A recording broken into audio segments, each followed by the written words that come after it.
윤석열 전 대통령이 내란 재판에 4회 연속 불출석하며 법원이 궐석 재판 진행을 결정했습니다. 내일 김건희 여사 영장 심사를 앞두고 김건희 특검팀은 김 여사 순방 목걸이 논란과 관련해 서희건설을 전격 압수수색했는데요. 임주혜 변호사와 함께 이야기 나눠봅니다. 안녕하십니까? 네, 안녕하세요. 예, 윤 전 대통령 결국 오늘도 불출석하면서 이제 궐석 재판으로 진행이 된다는데 궐석 재판은 어떻게 진행되는 겁니까? 형사재판 같은 경우는 피고인이 출석해서 공판 절차에 참여하는 것이 원칙입니다. 이것은 피고인의 이익에도 공판 절차에 참여하는 것이 부합하기 때문에 이런 규정을 두고 있는 것인데요. 예. 궐석 재판이라고 한다면 지금 피고인이 정당한 사유가 없이 계속해서 재판에 불출석할 때 지금 이전에 살펴봤던 것처럼 윤석열 전 대통령이 불출석을 하면서 기존에 출석한 증인들에 대해서는 기일 외에 어떤 그 증거조사 방식을 택했었는데 이런 방식으로는 계속해서 재판을 진행할 수가 없고 재판이 지연될 수 있어서 피고인의 출석 없이도 이 형사재판을 진행하는 것을 궐석 재판이라고 합니다. 예. 결국 재판부에서도 거듭된 불출석 그리고 건강상의 이유를 들고 있지만 서울구치소 측에서 거동이 어렵다고 확신할 만한 그런 상황은 확인되지 않으나 강제 구인은 매우 좀 염려스러운 상황이다. 또 불필요한 어떤 충돌이 우려된다는 입장을 폈기 때문에 궐석 재판으로 진행을 하기로 했고요. 다만 이것이 피고인의 방어권 행사에 불이익할 수 있다는 점은 언급을 하고 결국 변호인단도 이 궐석 재판에 합의를 했기 때문에 이제 진행하게 된다 이렇게 볼 수 있습니다. 예. 자, 근데 이렇게 되면 이제 윤 전 대통령이 내란 형사재판에 4번 연속으로 불출석을 하게 되는 건데 이런 점이 좀 뭐라고 해야 될까요? 부정적으로 미치지는 않나요, 영향이? 그렇죠. 이제 피고인이 공판 절차에 참여해야지만 어떻게 보자면은 적시적소의 어떤 방어를 할 수 있습니다. 예.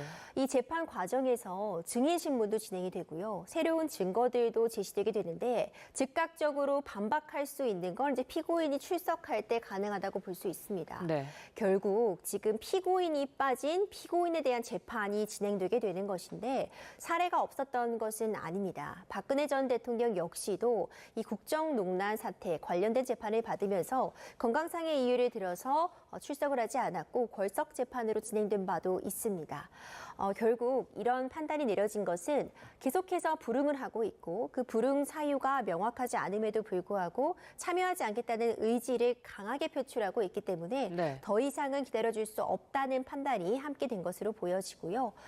궐석 재판으로 진행을 하게 되면 피고인에게 불리할 수 있는 측면은 분명히 있어 보입니다.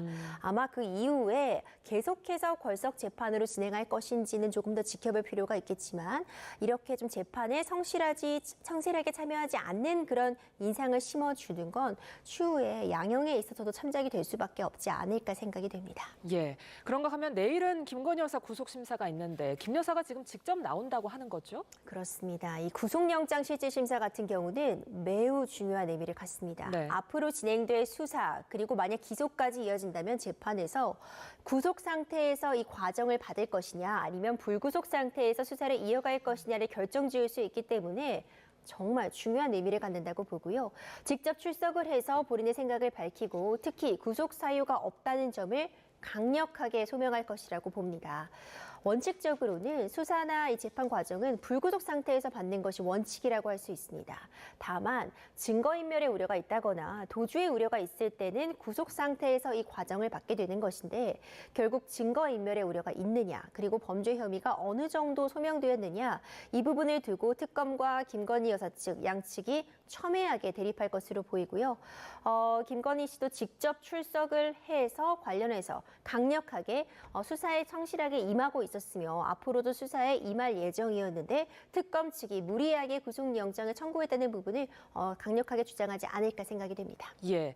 자, 그런데 관련해서 지금 윤 전 대통령이 있는 서울구치소 쪽에서 김 여사의 구금이나 유치 장소는 좀 다른 쪽으로 변경해달라 이렇게 요청을 했다고요? 네, 그런 서울구치소 측의 요청이 있어서 특검도 이를 받아들여서 남부구치소로 이제 변경 신청을 해둔 상태다라는 이야기가 나오고 있습니다. 네. 뭐 여러 가지 이유가 있을 수 있겠지만 지금 윤석열 전 대통령 역시도 서울구치소에 있는 상황이고 지금 체포영장 집행을 놓고 그리고 집행 과정에서의 어떤 물리적인 충돌을 놓고 서울구치소 측도 굉장히 여러 가지 이야기가 나오고 있고요. 예. 관련해서도 좀 논쟁거리들이 발생을 하면서 좀 골머리를 앓고 있는 측면이 있었습니다. 그런 상황에서 김건희 여사까지도 서울구치소에 있게 되면은 이제 안전한 구치소의 관리 측면 부분이라던가 아니면 구치소 앞이 지나치게 소란해질 우려 그리고 어떤 인력 부족 문제 이런 부분들이 좀 복합적으로 고려되지 않았을까 이렇게 생각이 되고 예. 별다른 사정이 없다면 이 변경 신청은 받아들여지지 않을까 생각이 됩니다. 예. 자, 이런 상황 속에서 오늘 오전에 나온 소식이 김건희 특검팀이 나토 목걸이 의혹과 관련해서 서희건설을 압수수색했다고 합니다. 그러니까 이런 고가의 선물을 하면서 인사청탁을 했을 거다. 지금 이렇게 의심하고 있는 거죠? 그렇습니다. 이 해당 목걸이, 이 나토 순방 당시에 착용해서 문제가 됐던 그 목걸이는요. 네. 고가의 제품입니다. 특정 명품 브랜드의 고가의 제품인데 물론 지금 김건희 여사 측의 친오빠의 장모 집에서 이 목걸이가 발견이 되었는데 가품이었습니다. 예. 그래서 이것에 대해 김건희 측에서는 이것은 본인이 2010년도에 홍콩에 가서 모조품을 구매한 것이다라고 입장을 밝혔었는데요. 워낙 이 제품이 특정 브랜드의 고가의 제품이라 한국에서 구매 이력을 확인해 본다면 그리 많은 사람이 구매하진 않았을 겁니다. 특검 측도 이 부분에 착안해서 해당 명품사에 압수수색을 단행을 했고 네. 실제 그 부근에 구매한 명단을 확보한 겁니다. 그 구매 확보한 명단을 분석해 보니 서희건설 측의 어떤 관계자가 해당 제품을 윤석열 전 대통령의 취임 직전 구입한 것으로 확인이 되었고 특히 서울건설 회장의 사위가 또 이제 고위공직에 임명된 그런 부분과도 맞물리면서 이 해당 목걸이를 구매해서 김건희 측에 전달을 하고 어떤 인사청탁과 관련된 부분이 있었던 것이 아니냐라는 부분을 특검 측이 지금 수사를 진행하고 있습니다. 예. 그러니까 이제 또 새로운 기업이 나온 건데 김건희 특검 조사가 기업으로 좀 확산하는 모습입니다. 그렇습니다. 사실 여러 기업 총수들도 지금 참고인 신분으로 소환에 응하고 있는 상황이었는데요. 관련해서 여러 의혹들이 쟁점이 되고 있습니다. 특히 일명 이제 집사 게이트라고 해서 김건희 측의 최측근이라고 볼 수 있는 그러니까 집사 역할을 담당했던 사람이 투자한 관여하고 있는 회사에도 대기업들이 굉장히 막대한 투자를 단행하였고 심지어 특정 주식만을 고가에 사줌으로써 우리가 흔히 엑싯이라고 하는 막대한 차익을 누리게 해주었다라는 부분들이 의혹으로 제시가 되면서 기업 선상으로 수사가 확대되고 있는데 서희건설 같은 경우에도 새롭게 등장한 기업이라고 볼 수 있습니다. 네. 특히 나토 순방 당시에 참여한 목걸이가 일단 특검 수사 과정에서 가품으로 밝혀지면서 이번에 구속영장을 청구하면서는 그와 관련된 부분이 빠져 있는 것으로 전해지고 있는데 구체적으로 서희건설이 구매한 그 물증, 그 영수증, 그 구매 내역과 그래서 그 목걸이가 어디로 갔는지 같은 부분들은 압수수색 과정이나 아니면 수사 과정을 통해서 확인이 가능한 부분이기 때문에 특검 측에서는 추가로 이 서희건설과 김건희 측의 어떤 연관 관계, 그 과정에서의 청탁이 있었는지 여부를 좀 들여다보고 있는 것 같습니다. 네. 그렇다면 내일 김 여사가 구속이 될 것인가 이 부분이 당장은 가장 궁금한데 어떻게 전망하십니까? 첨예한 대립이 있을 것으로 보입니다. 일단 양측 모두 물러설 수 없는 한판 승부를 준비하고 있다고 보여지는데 일단 네. 특검 측에서 이 구속과 관련해서 의견서를 800쪽 이상 준비했다는 이야기 나오고 있습니다. 이미 한 500장 분량을 제출했고 추가로 200여 장에 대한 그 의견서를 제출했다 이런 이야기가 나오고 있는데요. 그만큼 준비를 철저히 하고 있는 것으로 보이고 일단 1차 소환 조사 전부터 곧바로 구속영장을 청구할 가능성을 염두에 두고 이 자료들도 준비해 오지 않았나 생각이 됩니다. 네. 일단 기본적으로 1차 3차 소환조사에서 다뤄졌던 혐의들, 도이치모터스 주가 조작 의혹이라던가 그 외에 어떤 공천 개입 의혹, 또는 고가의 제품을 수령한 것과 관련해서 알선 수재 부분이 문제가 되고 있는데 핵심적으로 이 구속 여부를 판가름할 수 있는 건 과연 해당 혐의가 어느 정도 물증과 함께 소명이 되었는지 여부, 김건희 여사 측에서는 소명이 아직 다 되지 않았다. 정확한 물증 없이 구속영장을 청구한 것이다라는 주장을 할 것이고요.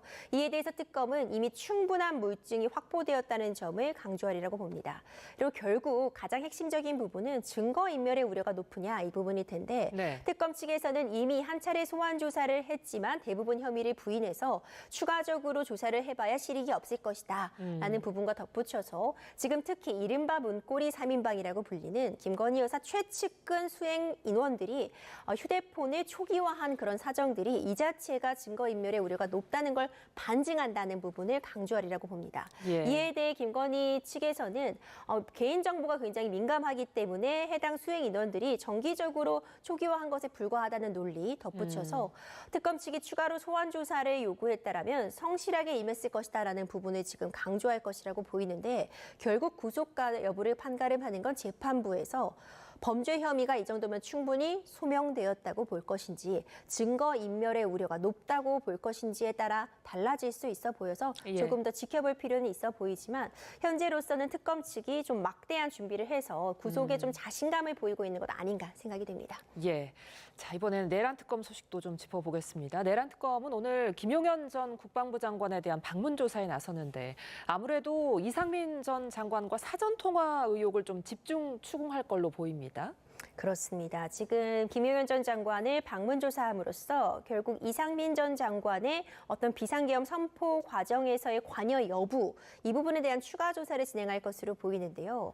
지금 이상민 전 장관 같은 경우에는 당초에는 단전 단수에 관련된 지시를 받은 바가 없고 이를 지시한 바도 없다고 주장을 해왔는데 이와 배치되는 CCTV라던가 아니면 기타 진술들이 확인이 되면서 지금 구속 상태에서 수사를 이어가고 있습니다. 이제 김용현 전 장관과 이와 관련해 어떤 사전에 통화를 한 바가 있는지 비상계엄과 관련해 어느 정도 이상민 전 장관이 인지하고 있었는지 그 관여 여부를 판단하기 위한 조사라고 보여집니다. 예. 자, 그런데 지금 김용현 전 장관 측에서 구속 취소 신청을 할 거다 이렇게 밝혔는데 이 부분 승산이 있을까요? 사실상 좀 승산이 높지는 않다 이렇게 보여집니다. 김용현 전 장관 같은 경우에도 이제 구속이 된 이후에 여러 가지 조치들, 적부심이라던가 보석 이런 부분들에 대해서 당연히 방어권을 행사하는 차원에서 피고인이 행사할 수 있는 권리임에는 분명해 보이고요.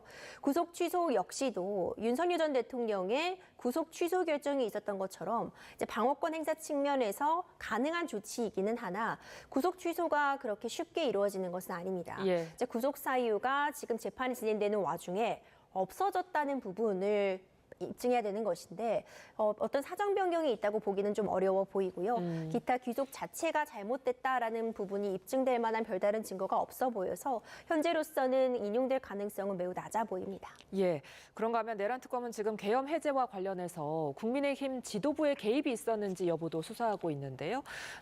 조경태 국민의힘 의원을 참고인 신분으로 불러서 조사하고 있고 오늘 오후에는 김예지 의원을 불러 조사를 한다고요? 그렇습니다. 오늘 오전에 이미 조경태 의원에 대한 참고인 조사가 진행이 되었는데 결국 이 비상계엄을 해제하는 해제 의결을 하는 과정에서 국민의힘 의원들이 이 국회에 들어와서 해제 표결에 참여하는 것에 어떤 방해를 받은 것은 아닌가 이 부분과 관련해서 국민의힘 지도부의 개입이 있었던 것은 아닌가를 중점적으로 보고 있습니다. 네. 조경태 의원 같은 경우에는 표결에 참여를 했고 이런 부분들을 봤을 때 과연 어떤 외압을 받는다거나 이 회의에 참여하는 데까지 어떤 어려움이 있었는지 그날의 과정을 좀 소상하게 확인하기 위한 참고인 조사라고 보여집니다. 네, 지난 7일에 우원식 국회의장을 조사하기도 했는데 이때 새로운 내용이 좀 나왔을까요?